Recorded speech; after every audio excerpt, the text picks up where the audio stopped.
Liberalism has informed American society from day one. It runs from Paine and Franklin to Lincoln, Roosevelt, Dr. King, and beyond. Its destruction started in the 1970s and has gone through several phases. The process went from crackpot, anti liberal themes in the university to globalism replacing the mixed economy to wokeism in the media and corporate management. These days, liberalism comes in several flavors. There are corporate liberals on cable news such as CNN and MSNBC. They've been at it from day one. They're toxic liars and as obvious as fuck, and they'll be dealt with in other videos. Many of them have migrated onto the internet. Some are in the pay of you know who, some are not, but all have been brainwashed in mainstream careers, and all serve elite interests. There are a few genuine liberals on the scene. Unfortunately, they don't have the power or the knowledge to challenge corporate propaganda.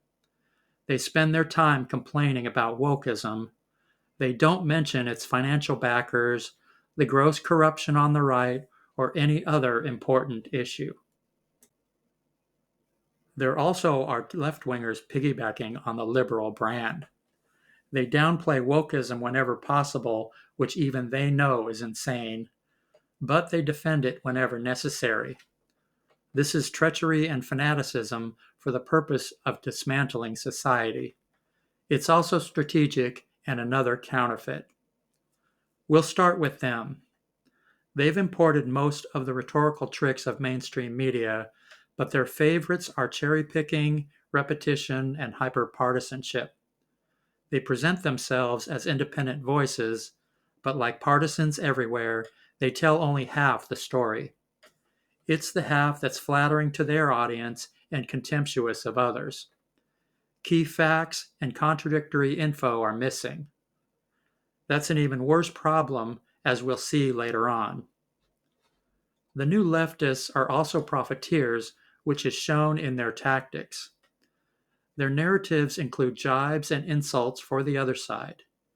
This generates tribalist hatred, which warps reason. It also makes the channels addictive. They like the word breaking, use clickbait titles, capitalize verbs and adjectives, and spin the news into partisan victory to get their audience hyped on adrenaline. Adrenaline is also addictive.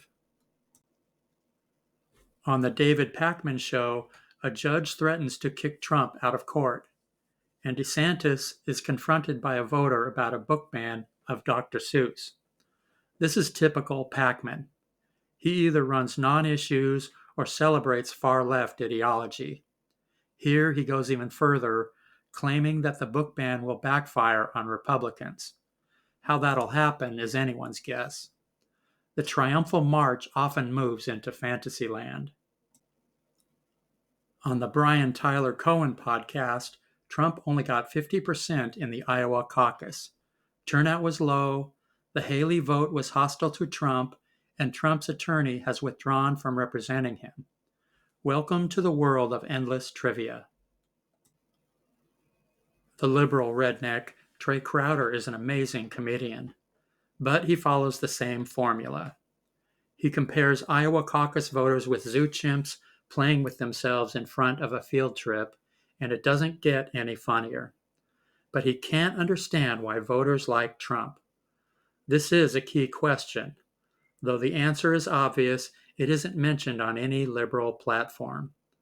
Like all the rest, Crowder focuses on Trump's savagery, and Lord knows there's plenty to go around. He tells us to rally around Biden without mentioning the admin's failures and successes or what reforms might be needed. Of course, the site is hilarious. Sadly, it's another woke fest posing as liberalism. Needless to say, none of this will count for jack in the election. It's all clickbait. Every item is combative bullshit, and policy options aren't mentioned.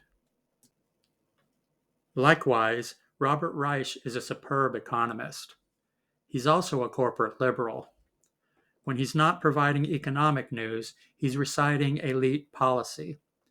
He tells us that migrants don't take American jobs.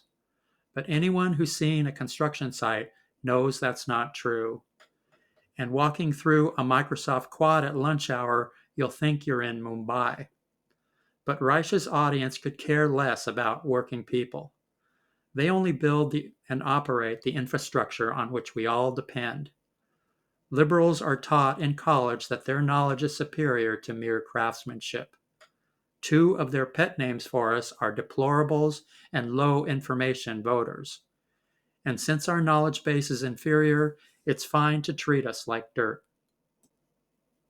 And speaking of corporate liberals, Gavin Newsom was on Real Time saying that California doesn't need to be lectured on border issues. Full stop, with no comment on the reality. The California law requiring gender-neutral toy departments is fine because it had department store support. He doesn't mention the public response. And conservatives are trying to roll back LGBTQ rights. Actually, conservatives are fine with gay rights. Along with true liberals and many gay people, they're not so fine with gender theory. Newsom wants to fight back on CRT and DEI. He doesn't mention that these are racist and sexist tropes used to distract from the class war, cherry-picked history that erases our record on civil rights, and cultural sabotage designed by global finance. Typically, he leaves out the key facts. A week later, the panel just does not understand why people vote for Trump. Mahr suggests it's because of a magazine article on gender in sports. This is standard misdirection. He mentions a speck in the blizzard of corporate wokeism covering society, then immediately changes the subject to other, unrelated flaws in the system. They include gerrymandering, the Electoral College, uneven representation in the Senate, and an unrepresentative Supreme Court seated for life. The financial interests taking advantage of all of this somehow don't make the list. He also complains that the media give only one side, at which Seth MacFarlane pushes back like anything. Of course, Mahr doesn't mention the facts missing from his own show. Those include Trump voters' concern about the Texas border, the crowd of liberals brainwashed by elite immigration policy, and far-left corporate tropes that alienate half the population. Fractured narratives are no use to the public because people need complete info to make good decisions.